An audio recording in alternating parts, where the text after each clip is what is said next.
which is 12 minutes, and the table will keep us informed as it proceeds. Yes. Please proceed. Thank you very much. We take this opportunity to acknowledge the leadership of the EFF and present here the officials. Yes, Honorable Member, just a minute, Honorable Malema. Honorable Member, what's your point of order? Speaker, on a point of order, I'm rising to find out what is Honorable Malema going to debate. He was not part of the SONA. There's nothing for him to debate.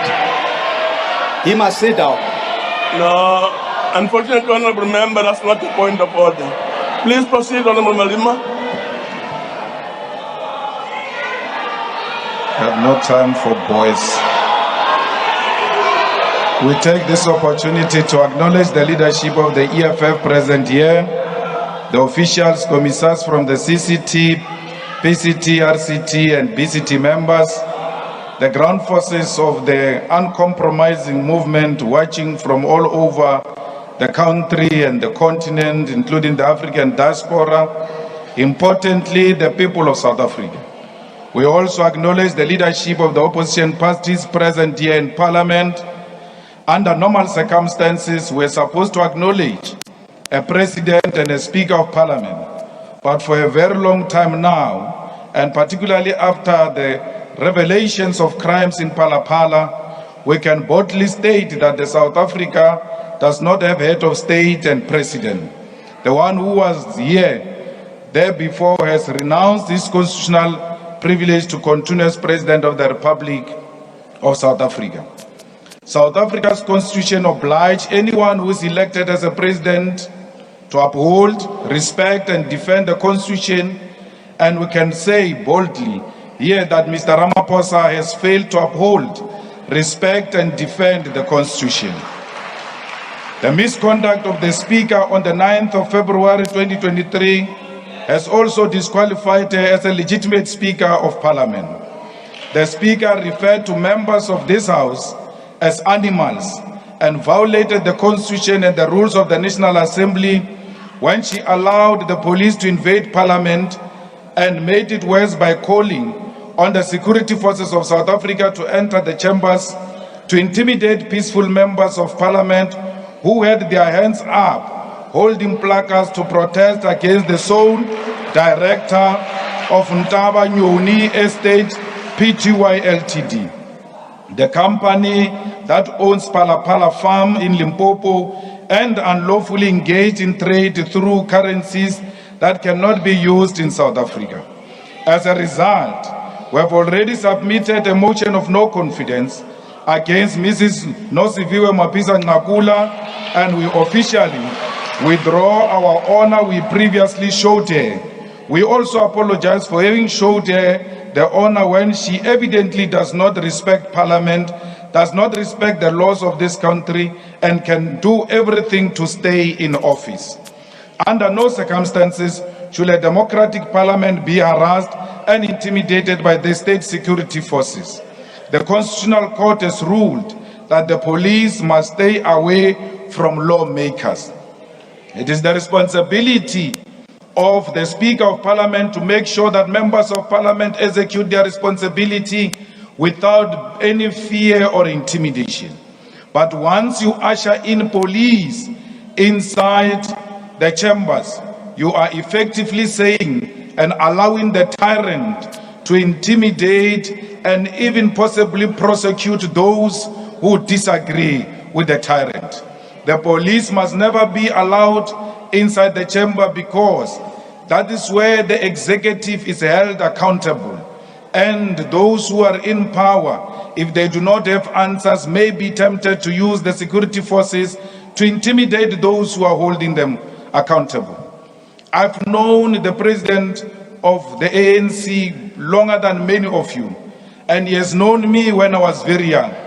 Under no circumstances will he ever be threatened by me, or can he feel that his life is under threat because Julius is next to him. I've been next to him before. Many of you joined the ANC, including the second Deputy Secretary General of the ANC.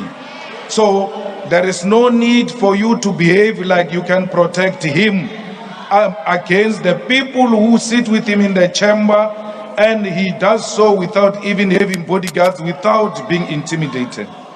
The president himself said when he was playing golf the following day that he never felt intimidated, neither was he scared when he was in this parliament.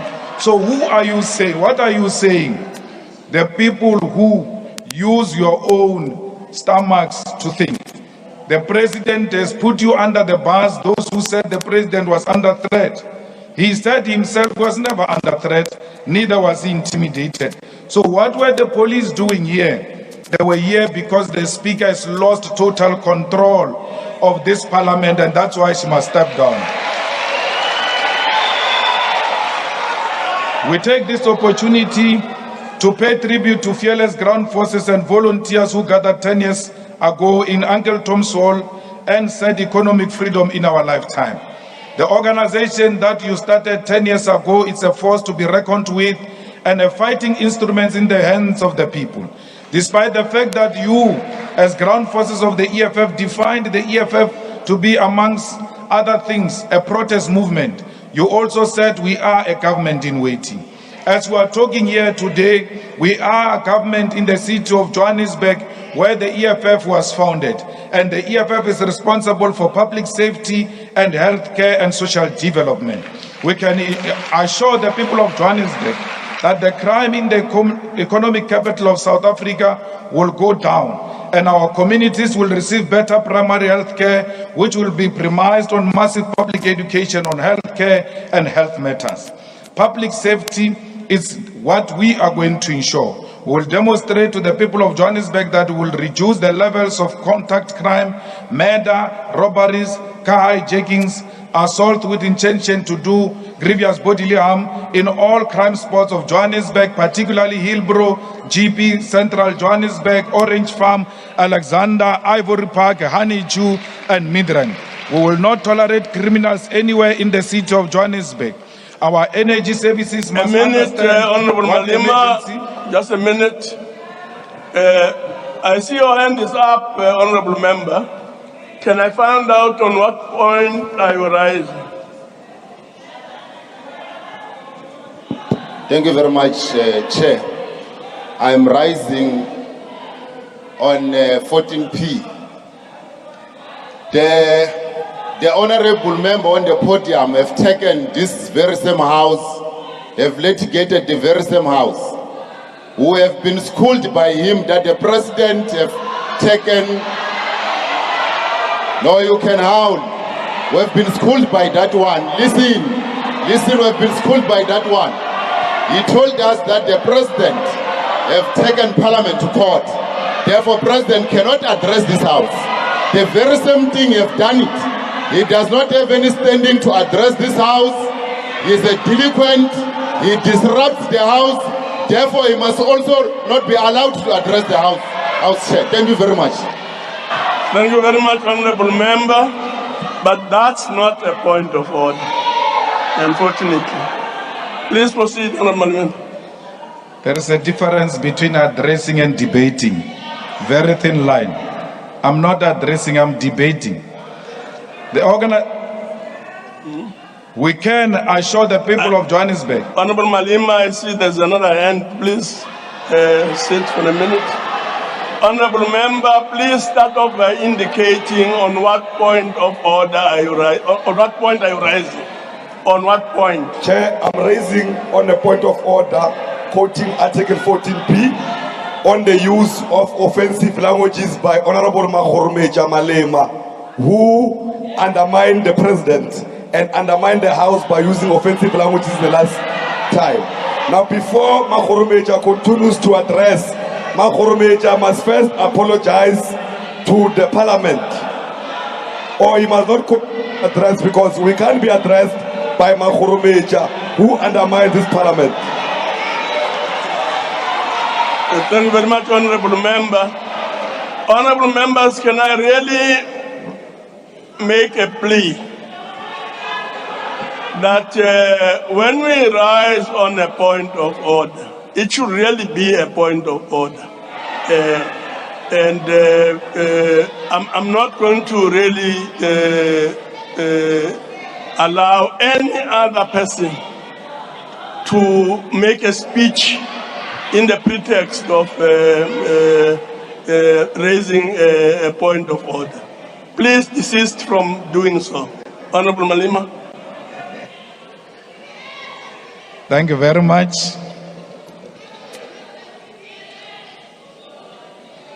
The health and social development, the primary principle and approach of the EFF to healthcare is based on primary healthcare and accessibility of clinics for 24 hours. Each and every ward in the city of Johannesburg must have a healthcare facility, whether it is a hospital, clinic, poly or mobile clinic. What primary healthcare means is that our nurses and departments of health as a whole must not wait for patients to come to them only when they are terminally ill and require expensive and sophisticated healthcare operations. Primary healthcare means that the Department of Health must perpetually and permanently raise awareness and conduct massive public education of essential preventative health issues confronting our communities. Our health department will work with schools, community forums, and community-based organizations to publicly educate our people on preventative healthcare measures. We will make sure that all the acting positions, both in public safety and in health and social development in Johannesburg, are filled so that we can give our people a proper service.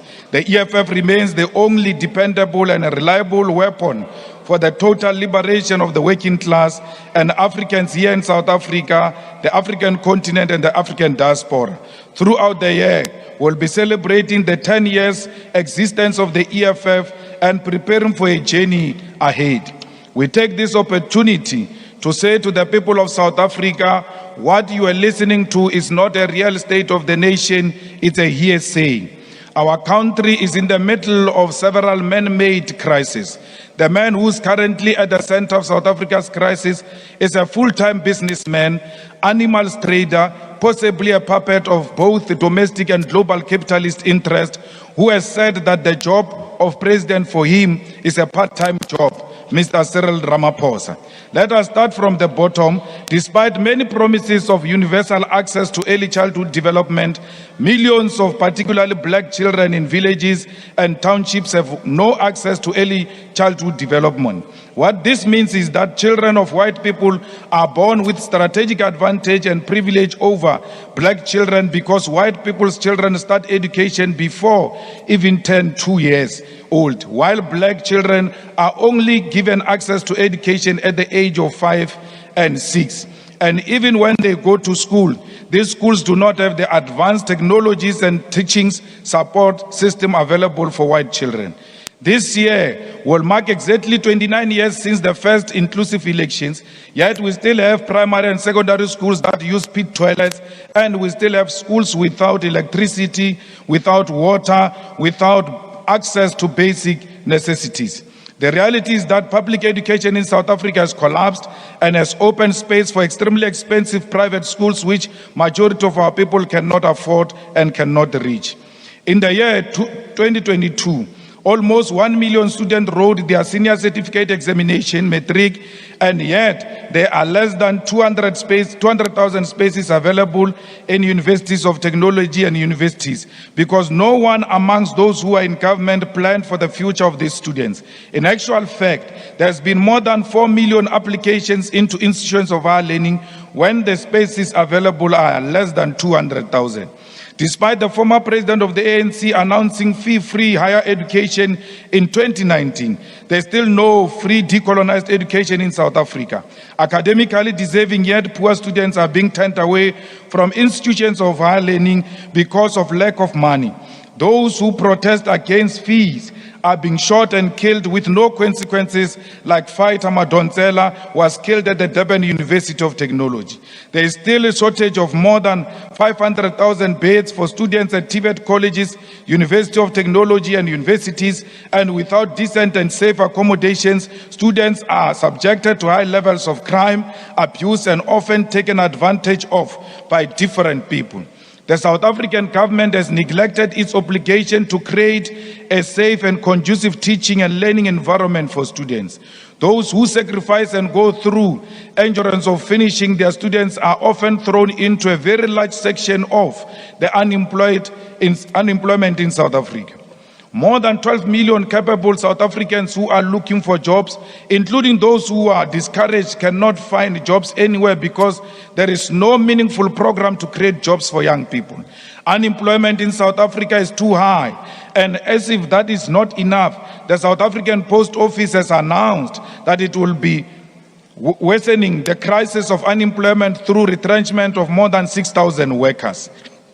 The fact is that South Africa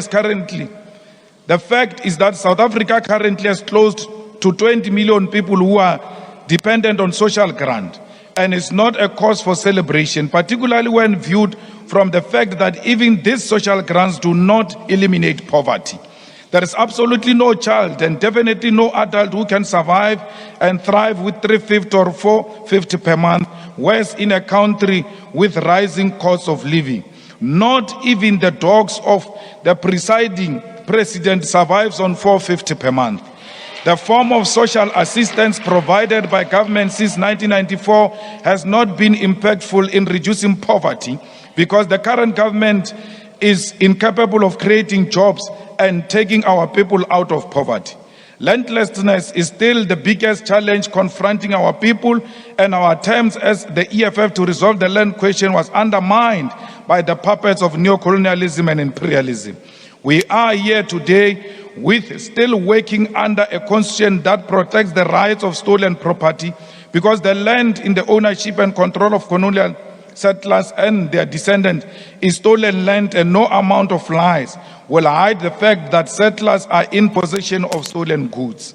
In the middle of landlessness, joblessness, and many crises that define South Africa, we have high levels of crime which are perpetuated by the fact that we have an incapable and unwilling police minister who has always shown up after the crimes and only pose for cameras.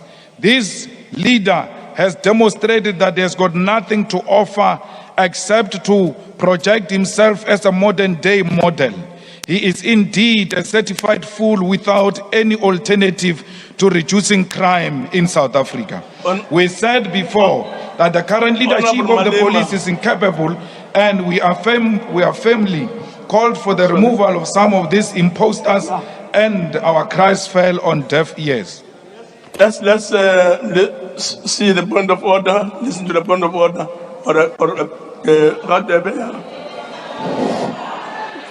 Thank you, Honorable Chairperson. The member in the podium has used an offensive language by referring to the minister as an FOON. Thank you, Chair. Honorable Malema. He didn't quote the rule. He didn't quote the rule, Chair. No, never mind the quoting. The point is that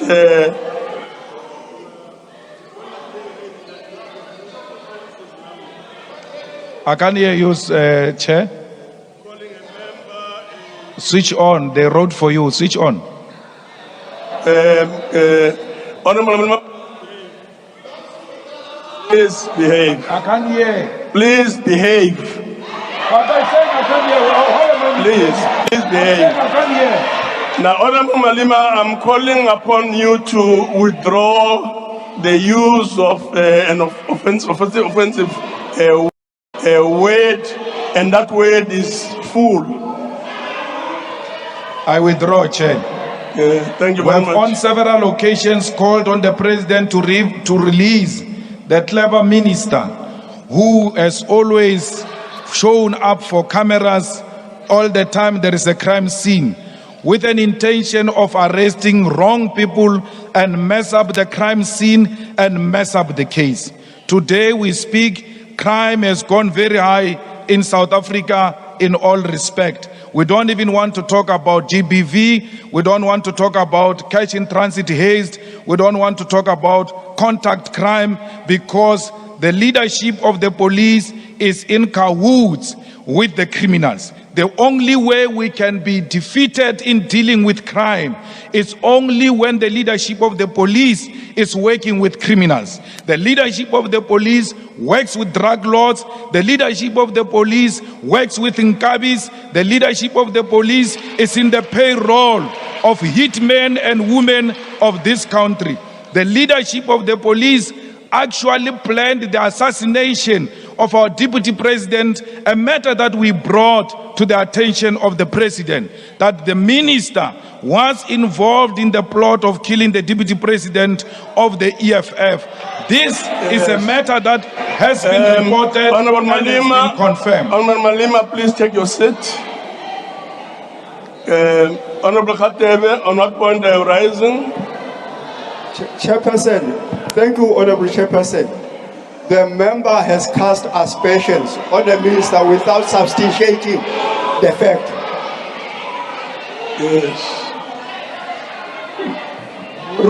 No, Rule 12 is very clear. Rule 12, Chair, is very clear that the rules of the NA applies in the joint sitting when the member of the NA is on the platform. So the member violated Rule 85 of the rules of NA. Thank you, Chair.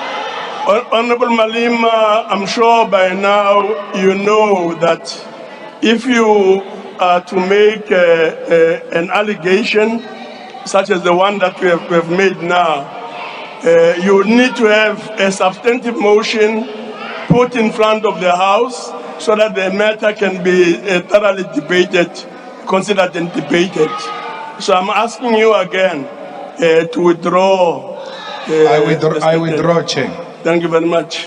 When the daughter of our former Secretary General was killed, it is the police of South Africa who went to the suspect and said to the suspect, put the name of Floyd Shivambo, that you worked with Floyd Shivambo to assassinate. Honorable Malema, just a minute. Honorable member, on what point are you rising? Thank you so much, House Chair. I'm rising on a point of privilege. House Chair, I want to address you and ask you a question on privilege. And the question is that the rule says when a member is kicked out of the House for the duration of the debate, that member may not continue in the same debate. Now the SONA has resuming, has not adjourned.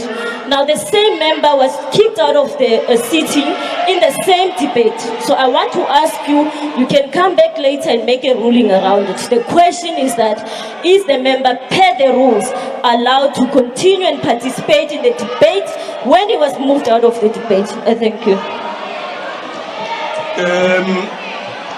Unfortunately, honorable member, that rule is not applicable.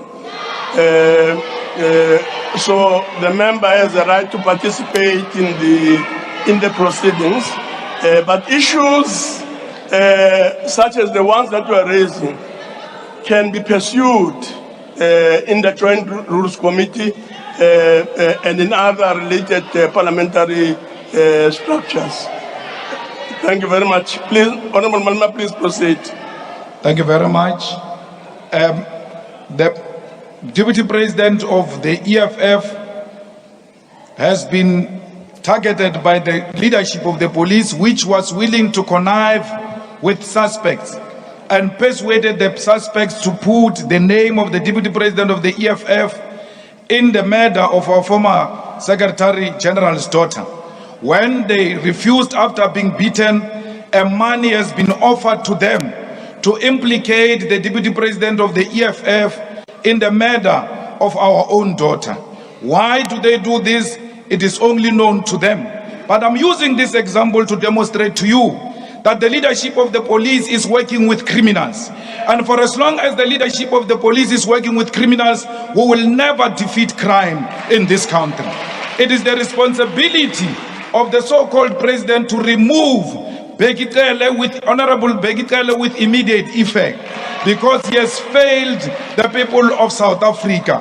What happened to our artist, DJ Somebody, aka, will never get to know, because the police and higher echelons of the police are in cahoots with the criminal syndicate.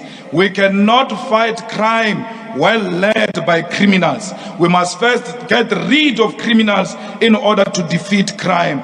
May AKA's soul rest in peace and haunt all of these people who have made it so difficult for him to live long. Honorable Malema, don't you really think that it should be all the members, all the honorable members, all the honorable members. Now, honorable members, don't you think it should be advisable that when you have to make such serious allegations, we stick to what the rules of Parliament provide for. In other words, that you come here with a motion and the motion gets debated so that indeed all the issues that you are related get considered and engaged by members of Parliament. Chair, I'm debating. When we stand up during the president's speech, we are told you raise that point in debate. When we raise the point in debate, something else is being said. It means we'll never contribute in this house. I'm not saying anything against anyone. I'm just telling you the fact that we ought to fight criminality in the police. And if the shoe fit, wear it, because it's the truth. Now you have established Minister of Electricity. We hope to see Minister of Trains. We hope to see Minister of Flights. We hope to see Minister of Dinner. We hope to see Minister of Potholes. We hope to see Minister of GBV. Because the reality is that, Mr. President, nothing is working under you. You are a man on top and doing nothing. And that is very irresponsible of a man to be on top and do nothing. The reality of the situation is that you went against the advice we gave you when you started as a president, that listen to your own organization. Your own organization has now said, put the ESCOM under energy. What did you do? You went to a separate kitchen cabinet and created a Ministry of Electricity, which doesn't derive from the resolutions of your own organization. A clear confirmation that there is a kitchen cabinet that exists in Stellenbosch and that dictates the direction this country must take. If you agree that ESCOM has failed to discharge its responsibility, ESCOM has always had a minister, and that is a minister of public enterprise. And if we need a separate minister, it means that minister has failed. Why are you so scared to remove an incompetent minister who has failed and collapsed everything in the state-owned, under a state-owned enterprise? It can't be, even if you are friends, you ought to have an honest discussion amongst yourself and say, my brother, there is nothing I can do anymore. I need someone capable to come and rescue Dinel, to come and rescue Transnet, to come and rescue SAA, because ESCOM and the rest have collapsed under Honorable Pravin Gordhan. I don't know Lemusabani or Honorable Pravin Gordhan. I don't know if he's got a list of impimpis or sellouts of during apartheid, the way you are so scared of him. But he knows and his cohorts that some of us are not scared of him. They've tried it before and we defeated them and will defeat them again. Fellow South Africans, nothing is working in this country. You were promised all manner of things when President Zuma was removed. Things are worse. Things will get worse. Because the president said that this electricity crisis is not going to be resolved in the nearest future, at least for 2 years. When he says 2 years, he means 5 years, or even more than that. It is up to you, South Africa, if you want to declare that enough is enough. We must make sure that on the 20th of March, we remove this puppet government from power. We must make sure that on the 20th of March, we demand the resignation of Mr. Ramaphosa. We must make sure that on the 20th of March, we demand the stopping of crime. We demand that the money launderer must be removed from office. We demand that crime in South Africa must be something of the past. If you want employment and you are sitting at home in darkness without a hope, your future is in the EFF. Join the shutdown on the 20th of March when we bring South Africa to a standstill.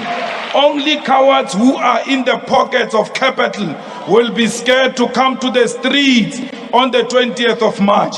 We tried here in Parliament. They used their majority to defend criminality. We tried in the court. They used the judiciary to defend their criminality. We are left with no option. The streets are calling our names. The picket lines are calling our names.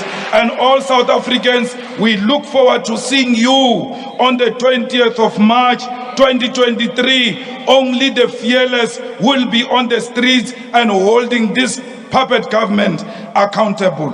We are not scared. Only Amagwala will go and beg the president that he must not resign. But all those who know that the president did nothing for this country, including himself, will encourage him to resign, because the president had already resigned.